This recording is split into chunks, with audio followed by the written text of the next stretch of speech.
আসসালামু আলাইকুম বন্ধুরা, এই যে দেখুন আমার প্রিয় যে কাকরোল দিয়ে মুরগির মাংস দিয়ে রান্না প্রায় শেষের পথে।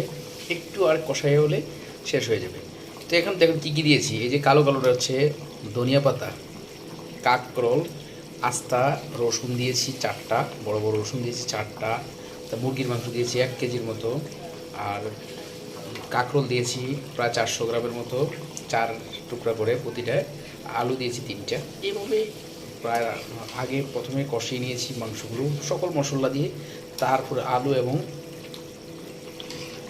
এবং কাঁকরোলগুলো কষিয়ে নিয়েছি। তারপরে আস্তে আস্তে মরিচ দিয়েছি। দেখুন আস্তে আস্তে মরিচ, অনেকগুলো মরিচ দিয়েছি, অনেক মরিচ দিয়েছি। ভালো লাগে আমি মরিচ খাইতে, সিদ্ধ মরিচ খাইতে খুব ভালো লাগে। তো এই যে এটা হচ্ছে রেসিপিটা, অনেকে বলবে আমার অঞ্চলে তো এইভাবে খায় না ভাই, আমার অঞ্চলে তো শুধু আলু দিয়ে মুরগি খায়।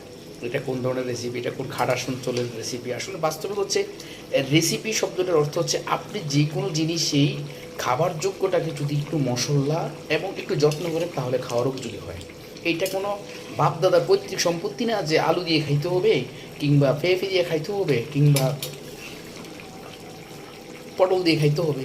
আপনি যে তরকারি দিয়ে খাবেন সেটা যদি সঠিক পরিমাণে মশলাপাতি দেন এবং সঠিক পরিমাণে উপকারিতা দেন এবং সঠিকভাবে যদি যত্নাদি করেন, আপনার এটা খাওয়া সম্ভব।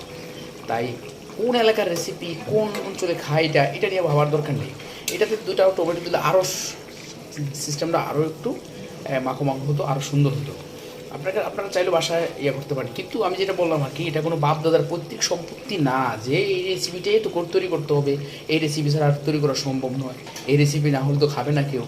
এই জিনিসটা করবেন না। রেসিপি কোনো বাপ দাদার পৈতৃক সম্পত্তি নয়। রেসিপিটা হচ্ছে একজন শেফ বা কিংবা যারা তৈরি করে, কিংবা যারা এই রান্না সম্পর্কে বুঝে তারাই তৈরি করে। জাস্ট আমি আসলে এত কিছু বুঝি না। আমি থাকি অফিস থেকে এসে যখন মনে হয় রান্না করবো, আমার মাকে আমি বলি, মা আমাকে সব শিখিয়ে দেয়। কারণ আমার মাকে আমরা বাহির থেকে যেভাবে খাই, বিশেষ করে ঢাকাতে বা চট্টগ্রামে যেই তরকারিটাই খাই, ওই তরকারিটা রেসিপি সম্পর্কে আমরা ধারণা নিয়ে মাকে বলি, মা এভাবে পাকাও। মা খুব পাকায়, স্বাদ হয়। তার ওই মায়ের কাছ থেকে শেখা কিন্তু আমার এই রেসিপিটা, এই যে কাকরোল দিয়ে মুরগি খাওয়া। ধন্যবাদ সবাইকে।